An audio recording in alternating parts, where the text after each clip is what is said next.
ॐ भूर्भुवः स्वः तत्सवितुर्वरेण्यं भर्गो देवस्य धीमहि धियो यो नः प्रचोदयात्।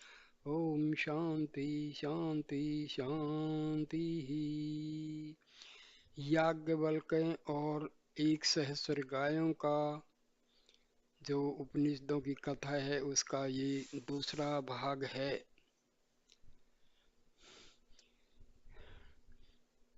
तो सुनिए इस भाग के हिस्से को। उसके बाद लह्य वंश में उत्पन्न भुज्जु ने याज्ञवल्क्य से कहा, याज्ञवल्क्य एक बार ऐसा हुआ कि मैं और मेरे कुछ साथी वेदों के अध्ययन के लिए मद्र देश मद्रास गए हुए थे। उस अपरिचित देश में भटकते हुए हम लोग पंतचल काप्य कपि वंशज के यहाँ पहुँचे। वहाँ हमने देखा कि उसकी लड़की को किसी गंधर्व की आत्मा ने ग्रस रखा है। उस गंधर्व से हमने प्रश्न किया, तुम कौन हो? उसने उत्तर दिया, मैं आंगिरस वंश में उत्पन्न हुआ सुधन्वा नामक गंधर्व हूँ। तब मैंने उससे कहा, यदि तुम वास्तव में गंधर्व हो तो तुम्हें इस लोक के परे बहुत से लोगों का ज्ञान होना चाहिए। इसलिए बताओ कि पारीक्षित लोग कहाँ हैं? हे याज्ञवल्क्य, अब मैं तुमसे भी वही प्रश्न करना चाहता हूँ, पारीक्षित लोग कहाँ हैं? आर्त भाग यह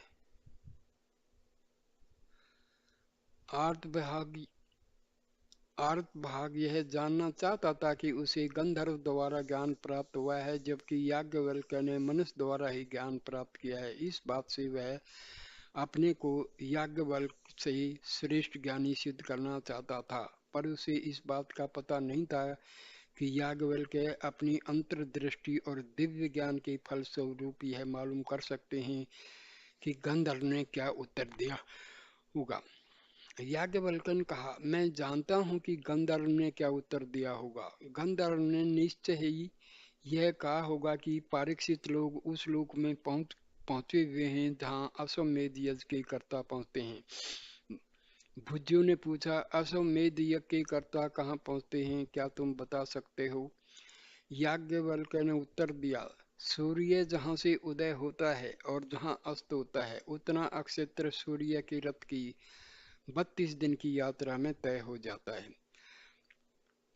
पृथ्वी का विस्तार उससे दुगना है, सागर का विस्तार पृथ्वी से दुगना है। पृथ्वी और सागर के बीच केवल उस तरह की धार या मक्खी के पंख बराबर व्यवधान है। इंद्र ने बाद सुपर्ण पक्षी का रूप धारण करके परीक्षितों को वायु में बिखेर दिया। वायु उन्हें उस लोक में ले गया जहाँ अश्वमेध यज्ञ के कर्तागण रहते हैं। उस उपाय से गंधर्व ने वायु की प्रशंसा की। इसलिए वायु ही व्यष्टि इकाई तथा वायु ही समष्टि समूह है। जो व्यक्ति यह जान लेता है वह मृत्यु पर विजय पाता है। यह कहकर याज्ञवल्क्य ने यह सिद्ध कर दिया कि लौकिक क्रियाकर्म यज्ञादि द्वारा पूर्ण मुक्ति प्राप्त नहीं हो सकती। लय वंशोत्पन्न भुज्जु यह सुनकर चुप हो गया। उसके बाद उपस्थ चाकरायन ने कहा, याज्ञवल्क्य, मुझे उस ब्रह्मा के विषय में समझाओ जो साक्षात और प्रत्यक्ष है और जो समस्त प्राणियों के अंतर में व्याप्त रहने वाली आत्मा है। याज्ञवल्क्य ने उत्तर दिया, तुम्हारी आत्मा ही समस्त प्राणियों के अंतर में व्याप्त है। मेरी आत्मा कौन है? जो प्राण वायु द्वारा श्वास ग्रहण करती है वही तुम्हारी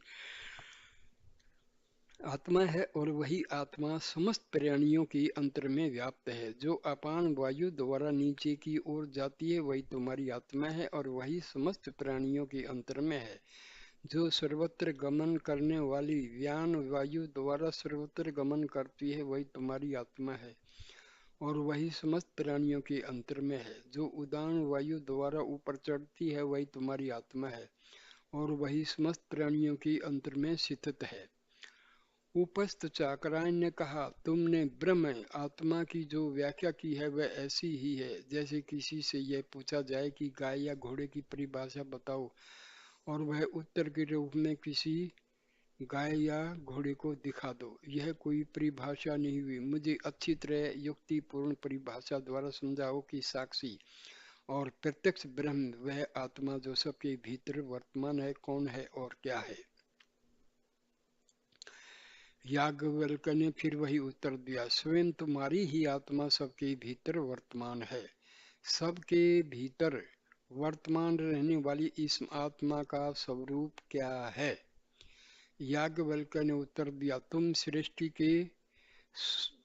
दृष्टि के दृष्टा को नहीं देख सकते, श्रुति के श्रोता सुनने वाले को सुन नहीं सकते, मति के मनता मनन करने वाला के संबंध में मनन नहीं कर सकते, और विज्ञाति के विज्ञाता जानने वाले को जान नहीं सकते। तुम्हारी आत्मा का रूप है और वह सबके अंतर में है, वर्तमान है। जो कुछ भी उससे भिन्न है वह असत्य है। उपस्थित चाकरायन यह उत्तर सुनकर चुप हो गया। उसके बाद कहोल कौशिक ने याज्ञवल्क्य से प्रश्न किया। उसने कहा, याज्ञवल्क्य तुम मुझे भी समझाओ कि साक्षात और प्रत्यक्ष ब्रह्म क्या है। वह आत्मा क्या है जो सब प्राणियों के भीतर वर्तमान है। याज्ञवल्क्य ने उत्तर दिया, स्वयं तुम्हारी ही आत्मा सबके भीतर वर्तमान है। इस आत्मा का स्वरूप क्या है। यह वह आत्मा है जो भूख, प्यास, शोक, मोह, जरा, बुढ़ापा और मृत्यु पर विजय प्राप्त करती है।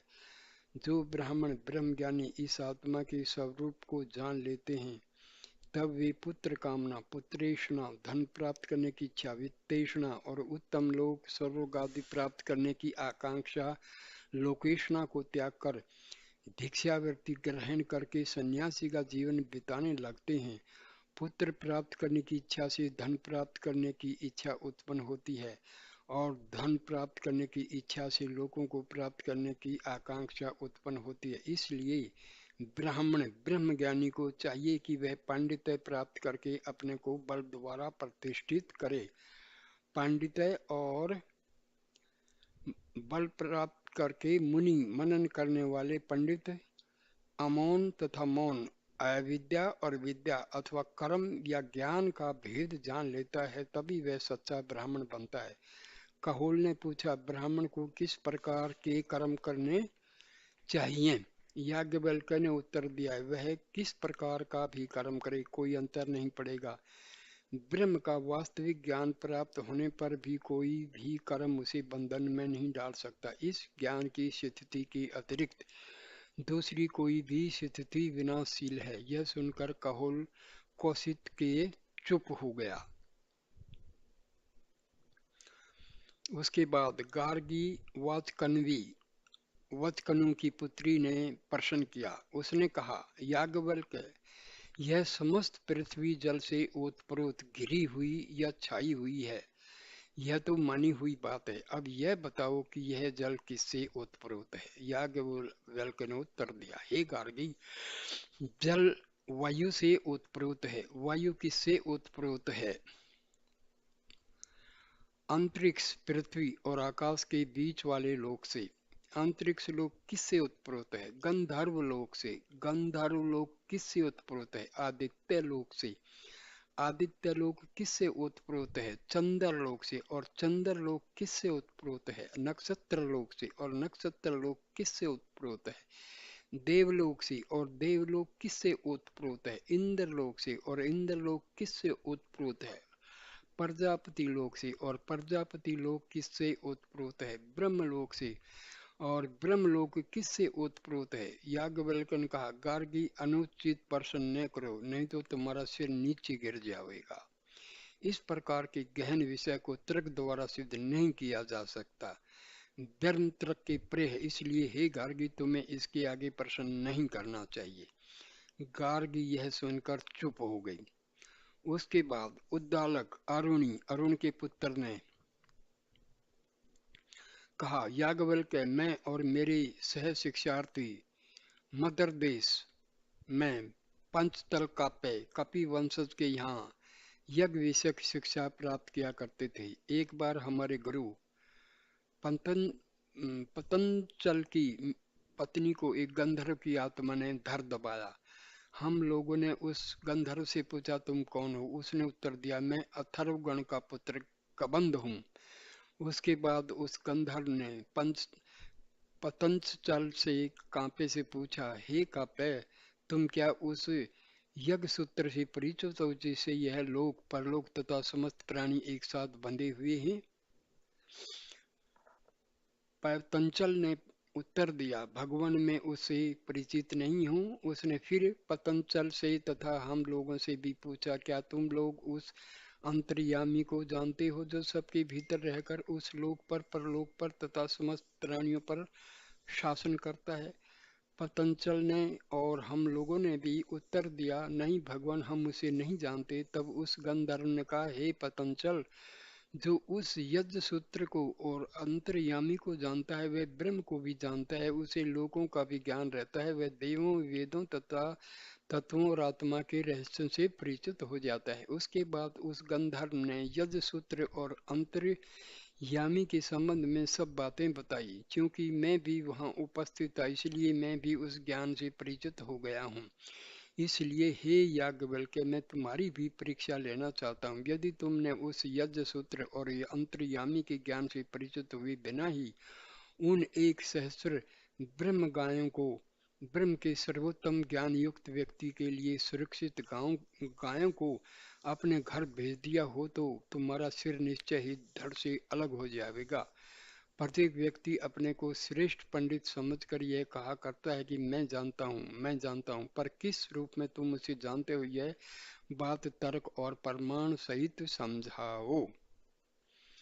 याज्ञवल्क्य ने उत्तर दिया, हे गौतम, वायु ही वह सूत्र है। वायु ही सूत्र की तरह इस लोक को, परलोक को और समस्त प्राणियों में अपने में प्रोए हुए है। इसलिए हे गौतम, जब कोई मनुष्य मरता है तो उसके संबंध में यह कहा जाता है कि उसके सब अंग ढीले पड़ गए हैं, क्योंकि जीवन काल में उसके जो अंग वायु रूपी सूत्र द्वारा बंधे थे वे मृत्यु काल में वायु के अलग हो जाने पर ढीले पड़ जाते हैं। उद्दालक बोला, याज्ञवल्क्य, इतनी बात तो तुमने ठीक ही बताई है, अब अंतर्यामी का रहस्य समझाओ। याज्ञवल्क्य ने उत्तर दिया, जो पृथ्वी के ऊपर रहने पर भी पृथ्वी के भीतर स्थित है, जिसके अंत स्थित रहने पर भी पृथ्वी अपरिचित रहती है, जिसका शरीर ही पृथ्वी है, जो भीतर से समस्त पृथ्वी पर शासन करता है, वह तुम्हारी आत्मा है, वह अंतर्यामी है, वह अमृत अमर है। जो जल के ऊपर स्थित रहने पर जल के भीतर निहित रहता है, जिसके अस्तित्व से जल स्वयं परिचित नहीं रहता, जिसका शरीर जल ही है, जो भीतर से जल पर शासन करता है, वह तुम्हारी आत्मा है, वही अंतर्यामी है, वही अमृत है।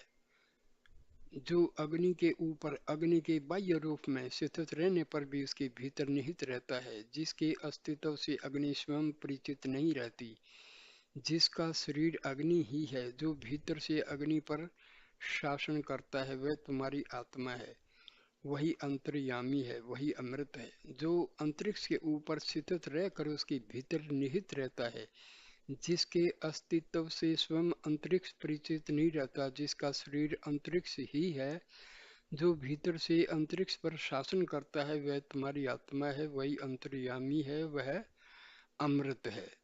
जो वायु पर स्थित रहकर उसके भीतर भी निहित रहता है, जिसके अस्तित्व से स्वयं वायु परिचित नहीं रहता, जिसका शरीर वायु ही है, जो भीतर से वायु पर शासन करता है, वही तुम्हारी आत्मा है, वही अंतर्यामी है, वही अमृत है।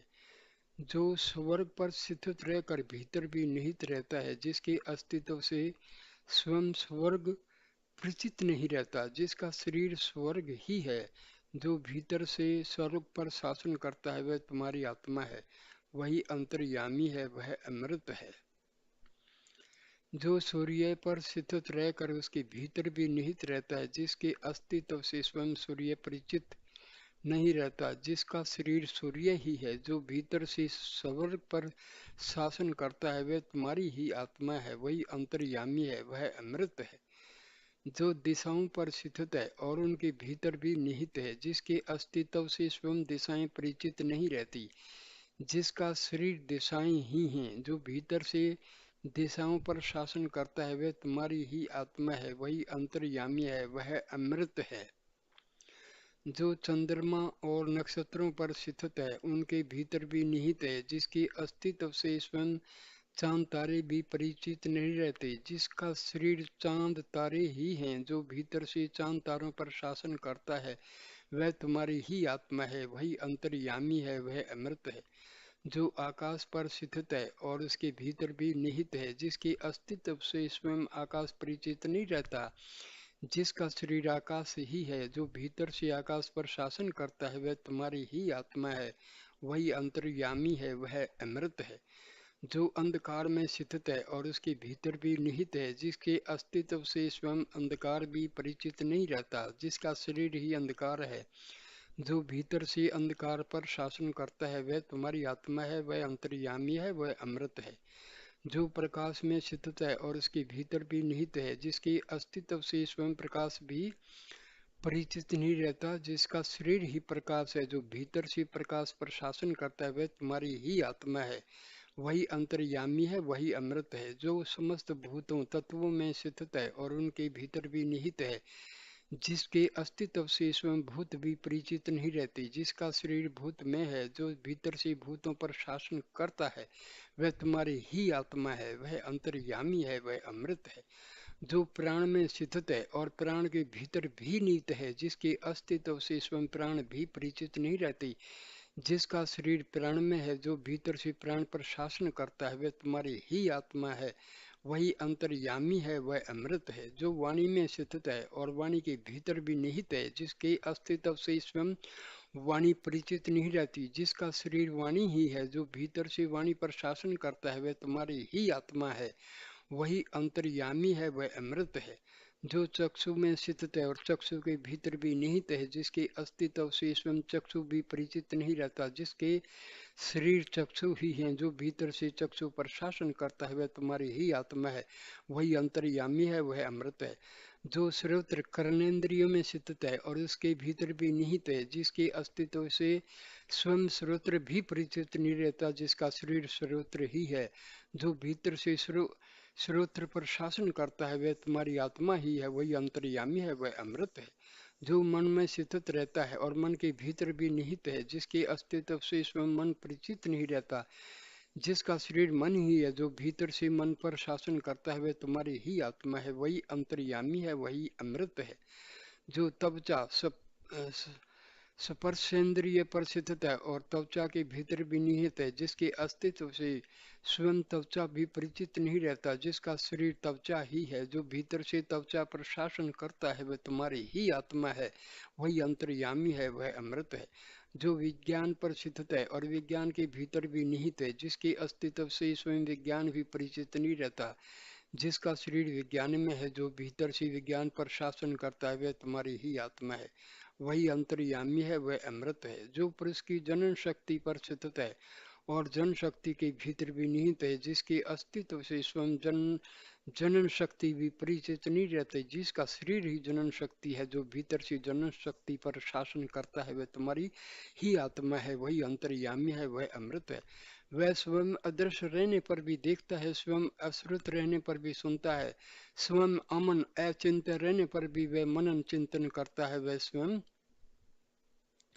अज्ञात रहने पर भी सब कुछ जानता है, उसके अतिरिक्त कोई देखने वाला नहीं है, उसे छोड़कर दूसरा कोई सुनने वाला नहीं है, मनन करने वाला नहीं है और जानने वाला नहीं है, एकमात्र वही है, ये सब क्रियाएं करता है, वह तुम्हारी ही आत्मा है, वही अंतर्यामी है, वह अमृत है, उससे भिन्न जो कुछ भी है वह नाशवान है। जब याज्ञवल्क्य ने इस प्रकार विस्तार के साथ आत्मा की एकता, सर्वव्यापकता और अमरता का ज्ञान समझा तो उद्दालकारुणी चुप हो गए। दूसरा भाग में इस कथा का यहीं समाप्त करता हूँ। नमस्ते मेरे दोस्तों, नमस्ते। प्लीज़ वीडियो को लाइक करना, कमेंट करना और शेयर करना और चैनल को सब्सक्राइब करना। नमस्ते मेरे दोस्तों। तीसरे भाग में कथा जारी रखूंगा।